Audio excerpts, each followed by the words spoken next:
what a life if you knew that, all the animals were safe and they were happy and they were living their lives as they should be, how they want to be, no restrictions, fighting for good. So I don't care if I piss people off with my songs. I couldn't give less of a shit, actually. We need to start speaking up, because if we don't, it's just going to continue.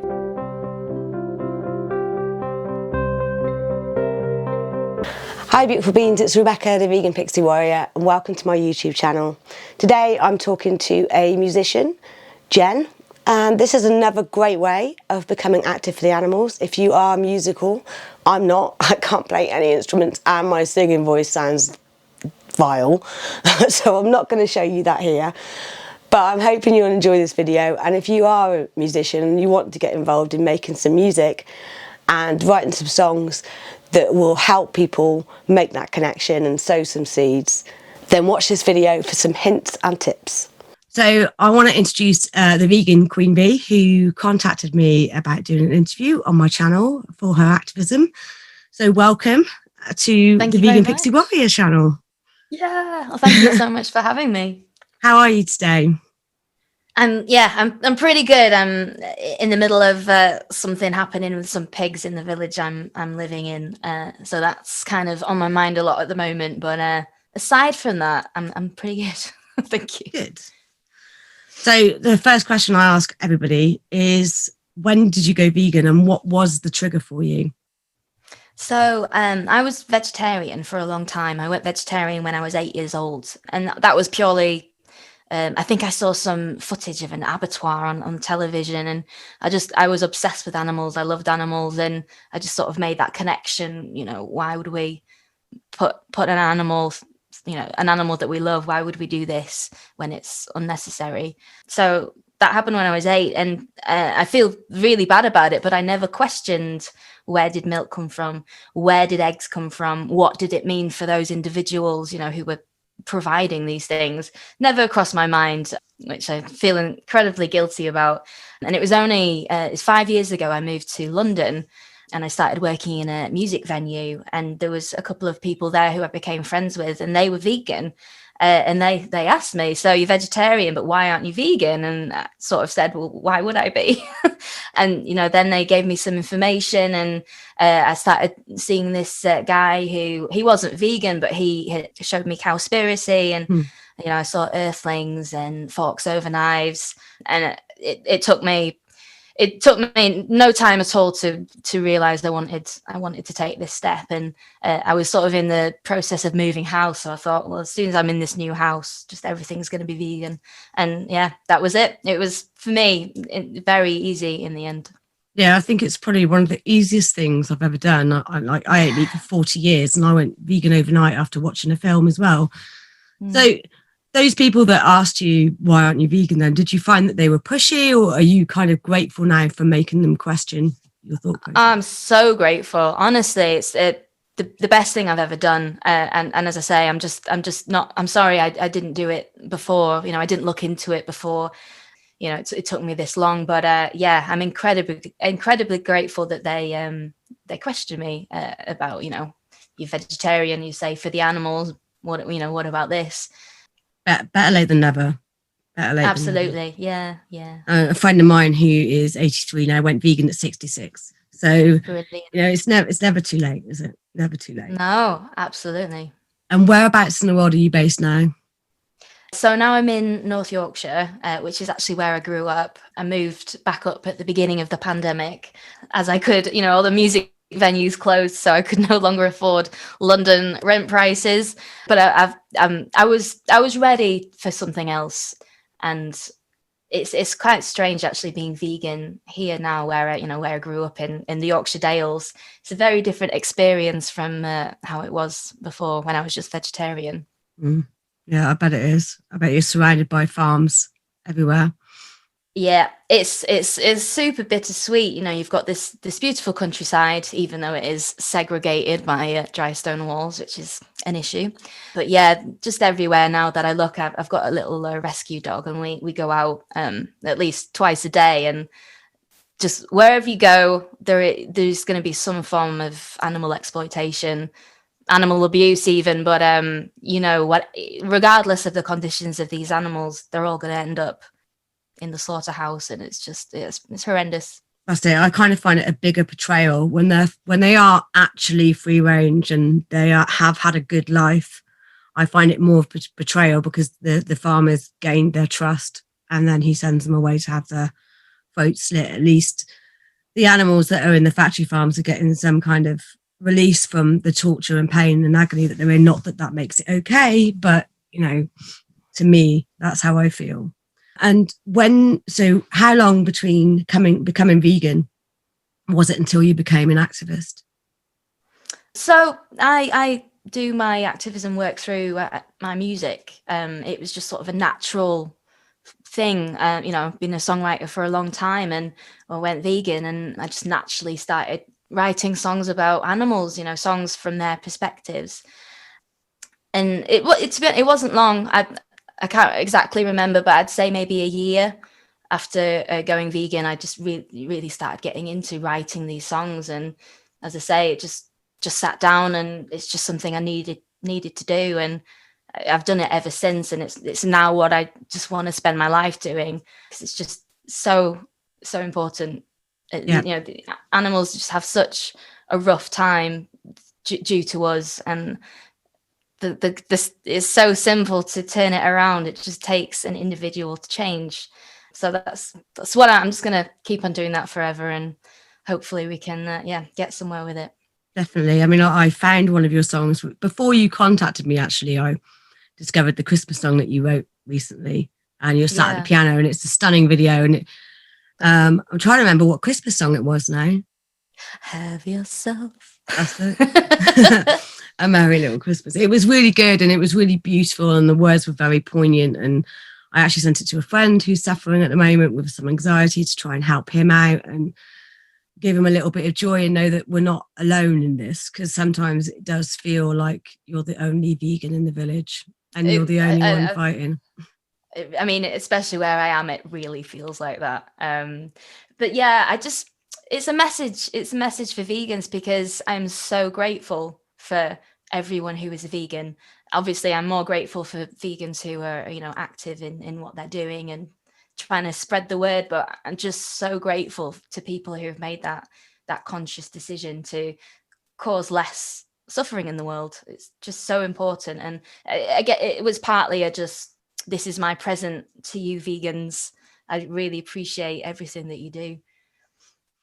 And yeah, I'm grateful to all the vegan activists as well, that all the work they do. It's just so important, and there's so few of us out there, and we need more of us fighting, because it's not getting any better. No. And I'm sure you feel the same as me. You want animal liberation, and you want a vegan world, right? A zillion, bajillion percent. It would be everything. You just think about it, how amazing it would be. What a life if you knew that all the animals were safe and they were happy and they were living their lives as they should be, how they want to be, no restrictions, no horrible ending, no matter how nice their lives have been. I really believe that if you put goodness out into the world, if you put happiness out into the world, it just comes. That's what we would be surrounded by. And the moment everything we're putting out is just evil and greed and selfishness, and it would just be such a weight lifted if we could move more towards compassion and kindness. The world would just be such a magical place. And where can people find your music? The best place is probably on YouTube. I've got quite a few things up there, which is youtube.com/vegan queen v. And I'm currently working on my debut album, which is an animal rights album. And I'm super excited about it. And we're hoping that's going to be out in the summer. That's the aim. And will the Christmas song be out now? Will you be releasing that next Christmas to go to number one? Yeah, we left it a little bit late, and so couldn't get that up on Spotify this year. But yeah, it's a bit tricky actually with copyright, because I've changed the lyrics. It's not as straightforward as just paying the label or the songwriters a fee to use the song. It's a bit tricky. So I'm not entirely sure, but it will be on YouTube regardless. But hopefully, yeah, on the other platforms as well next year. I'll pop a link below to your YouTube channel so people can check it out and have a look and support you. Don't forget to subscribe and like and share the videos. Thank you. Do you do any other forms of activism, or is it just in your music? I do a little bit. I'm part of Animal Rebellion, and I've been down to London a few times to sort of do the protests there. Some of it is, marching all together, with signs and, chants and stuff like that. Some of it we did a sort of protest outside ITV where three of us had the truth, in blocks, and they were sort of digging up the garden I and sort saw of that. hide. Is that you? I saw that. I wasn't one of the. I was sitting on the outside, silently showing my support.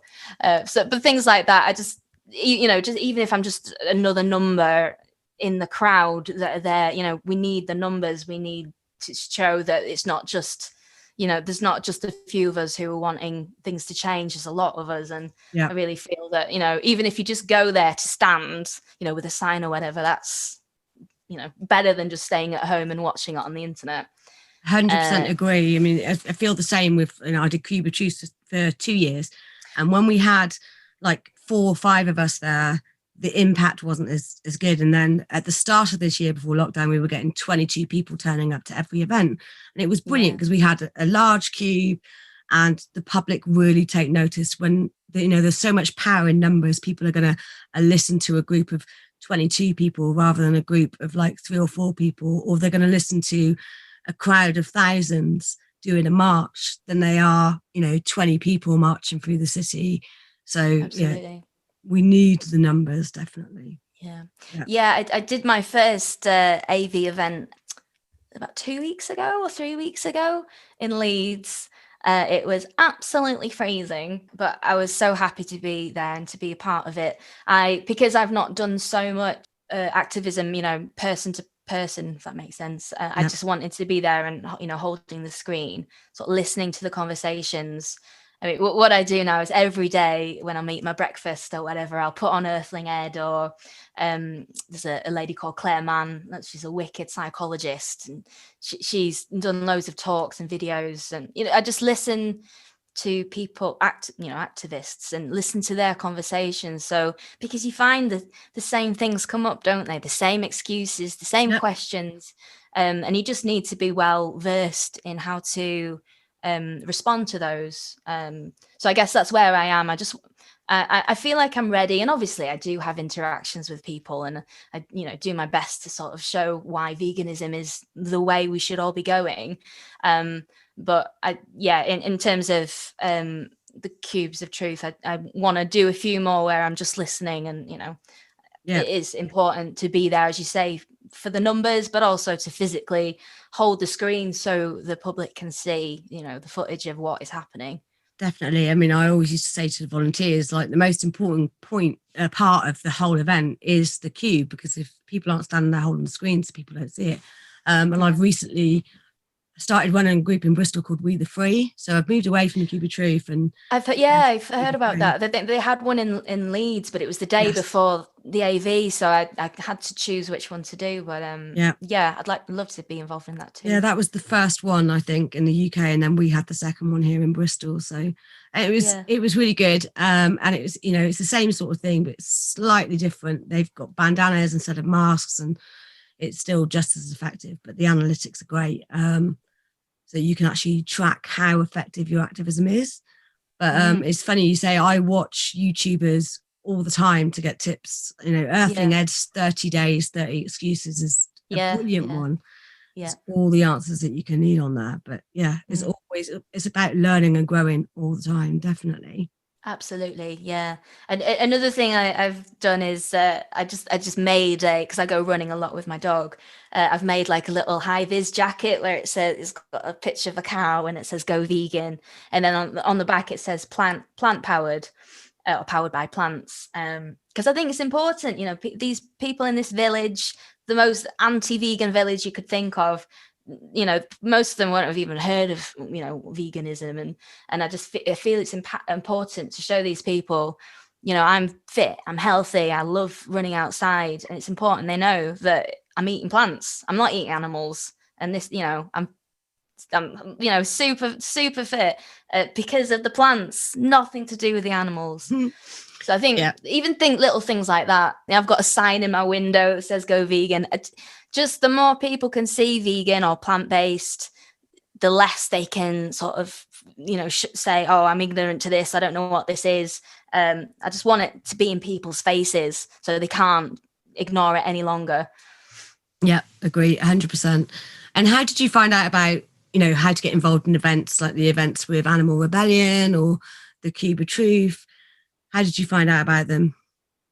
It's Facebook, really, and obviously connecting with vegans on Facebook, just seeing their posts, what they're doing. I heard about the Cube of Truth quite a few years ago, and I guess I just never felt confident enough in myself as an activist to get involved. But now I'm just so passionate about it. As I say, it's all I want to do. So it's, and that it was a natural step for me to then, join in with those guys. And just check out the different events that's going on. I mean, Animal Rebellion, I think, it was friends on Facebook. I saw people starting posting about it, and just get involved. The Animal Rights March 2018, I think it was. That was going on, and just being in a space next to people who feel it is just as passionate about it as you do it really makes you feel good. Yeah, and as you say, you feel so alone with it. You do, and I think I did for the first. It took me like a year to get active, but I keep saying in every video, and I will continue to keep saying it. Like the activists that I've met through the vegans I've met through doing activism are some of the most supportive and just friendly. They're my new family. I just love being around them, and we lift each other up all the time, and we help each other out. And we, when we're feeling low, like if I've come back from a vigil, I know I can reach out to certain people and get that support and nurturing that I need. And I just didn't have that. I was just that, I'm still an angry vegan. I think all vegans are angry to an extent, but yes. I just felt so alone in my anger, in my frustration before I became active. And I gave up with friends and family. There was just I felt like I was hitting my head against a brick wall. But with strangers and with the advice and support of my vegan activist family, my confidence and my anxiety is just, they're so different now, so different, definitely. And what form of activism do you find fits you best? Well, for me, it will be the music, because I'm a musician. It's what I love. It's what I'm good at. And I really feel that music can be a brilliant gateway to people who might not necessarily, they might see a Cube of Truth and say, no, that's not for me. But if they hear a song that they don't necessarily know it's about animals, or it's, it's a vegan song, but they hear the lyrics, and I think it can get through to people, possibly in ways that other forms of activism can't. So yeah, music for me. And also the cool thing about the songs is other activists can use the music as well in their activism. Like I think a few people have used one of my songs called What Hell Is Like, which was written after I watched The Land of Hope and Glory. And it's written purely from the animal's perspective. Why am I here? What have I done? And they use that song, and I think it just adds an extra layer onto their activism. And so I'm so grateful that they can do that. Yeah, it's important. And it's so good of you to use your talents for music to spread that word. And I think that's the other thing that's really good about having you on the channel, is there are probably other musicians out there that don't want to do the street activism, but want to do something, and they could contribute to writing songs as well, and making their own music and putting it out there. Start up a YouTube channel and do it. Yeah, definitely. And I think people need to stop being scared about what other people are thinking about them, because what I've learned is the world is effed up. Yeah. And you can swear, it's fine. It's not a family okay, channel. Brilliant, great. It's fucked. No, I just, that every day I learn more about how there's just evil. There's evil in the world, and being a vegan, you're fighting against that. You're fighting for good.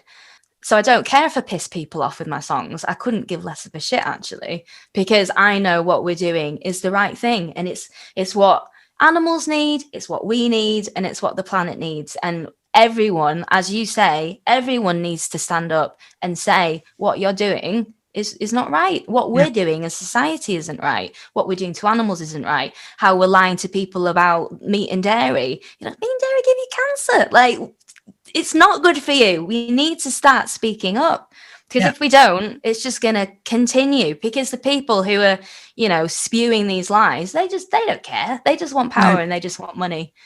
100%. So it's down to us. It's down to us. Yeah. It's like my friend Mippy Valentine, she said in her interview that, and she said it before, I've seen her on other interviews, and she said the same thing. If 50% of vegans are active, we'd have a vegan world tomorrow. Yeah. But we just Absolutely. need more of us to speak. Can you imagine a vegan world? Dream. I'm in my mid-40s, and if it happens before I pass away, I'll be happy. But I mean, I spoke to another vegan activist from India, who said, of course, we won't get 100% vegan world, because there's going to be places where it's not possible, like the Inuits and places of survival in South America. But if we can get the Western world and, and most of the East as well, like places like China is one of the biggest growing places for veganism at the moment, which is shocking to me. It's amazing that that's happening over there. But we all went vegan because of an activist making a film, or a vegan talking to us, a gig that we were at, or it's because of talking about it that we're all vegan. Definitely. Do you do any organizing for Animal Rebellion as well, or are you just a volunteer for them? I'm just a volunteer for now. One of the guys, he started a choir, and I'm thinking about doing the same thing, but just on a national, even a global scale, because obviously being online we can reach everyone, can't we? Yeah. So I'm in the stages of setting up a choir. Well, my idea is that at these different animal events, or just any events, to be honest, like music, singing, people singing in unison, or harmonies, but singing together, it can be so powerful, and it can change a mood from unsettled and unsure of what's going on, to just this beautiful, happy, peaceful mood. And when that happens, then you can really start to get the message across. So that's kind of my idea, to teach vegans around the country, around the world, vegan songs, animal rights songs, so that there will be opportunities, even if it's just 5 people in the same city, get together and sing together. Yeah. And I just think it could be so powerful. You definitely don't want me involved. I've got the worst singing voice ever. No, everyone's welcome. So how do you fit in your activism with your life, your music and Animal Rebellion and doing the Cube that you did a couple of weeks ago? How do you fit it around your life? To be honest, it is my life. It's all I do. Good answer. I know. I mean, if I'm not writing a song, as I say, I'm watching a video, or just anything that I can do to, increase my knowledge around the subject, or get to, broaden my vegan circle. So yeah, that's all I do. And I'm incredibly lucky at the moment. I'm in a place where I don't have to worry too much about money, so I don't have to worry. I mean, obviously, I love performing, I love gigging. That's been my income for the last 10 years, and it's not happening at the moment. And when it starts to again, I will gladly continue to do that. But the moment, I don't need to worry about money so much. So I'm just working full time on the animal rights songs, and also my fitness as well, because I really feel it's important for me as an active person to show how much energy you have on a vegan diet. I've literally never been so fit and healthy in my life, and I really want to show that to people, because I think for some people that's it's a big deal. Yeah, my friend Paul is on that mission, so he's 83 and he ran 100 kilometers. He ran 100 kilometers in lockdown, and he's been out running every day, and he's posted on Facebook all the time, and he's not on any medication, he's not on any drugs or anything, and his mission is to show that. He's trying to do 1 million push-ups by the time he's 90. There's a video of him doing on his Facebook page of him doing pull-ups on the underground in London on the No tube. way. That's insane. He's incredible. He puts me to shame. He really does. He's amazing. Sounds like he puts me to shame as well. I don't think I could do a pull-up yet. I'm getting there. He loves promoting game changers and stuff when he's on outreach. Yeah. So he's fierce. Everyone goes, oh, he's such a sweet, he's really sweet. And I was like, no, Paul is fierce, man. I wouldn't mess with him. He doesn't mince his words, and he says what he means, and he means what he says. So, sounds like an absolute dude. Oh, he's just fantastic. I'm so honoured to have met him. He's one of the first events that I went to that I met him at, and I just felt like I'd known him all my life. He's just fantastic, really nice guy. What does it mean to you to be an animal rights activist?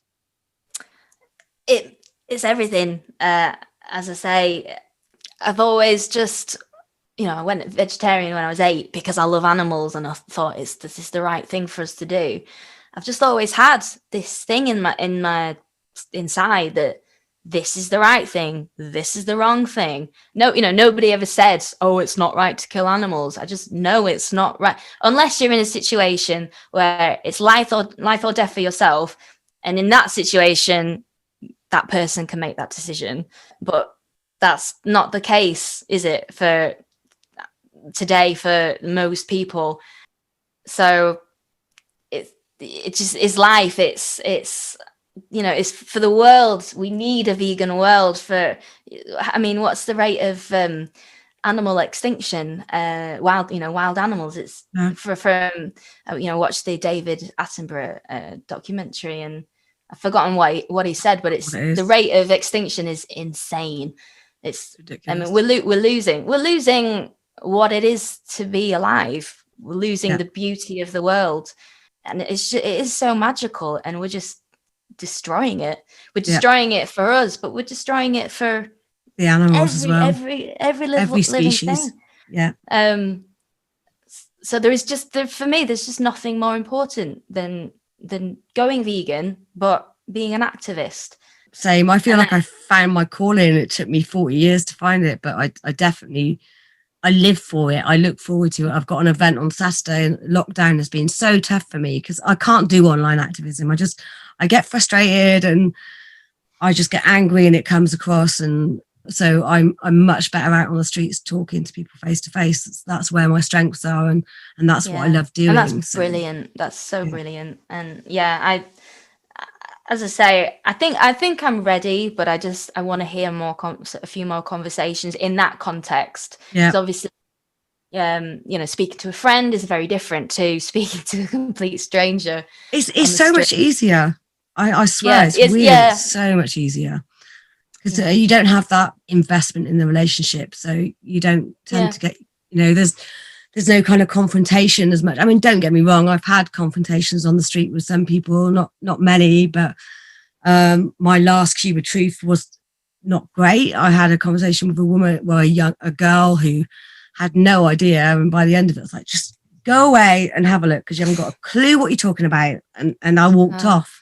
And I've never done that on outreach at all, but she just wound me up. And what would you say to vegans out there that are not active and are thinking about getting involved in activism? What would you say to inspire and encourage them to get off their backsides and go and do something? Just do it.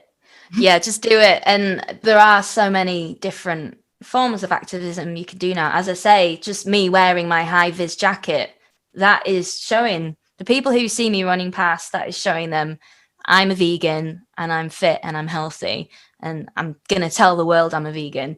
And I think just whatever you can do, whatever you feel comfortable with, just do something.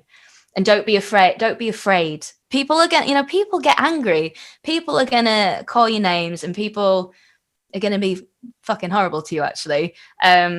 Just remember in your heart that you're on the right path, and you're not doing it for yourself. You're doing it for everyone and for the billions of animals that are just in horrendous situations, who are gonna face a horrible end. It's so important that you stand up for them in whatever way you can, whatever way you feel comfortable.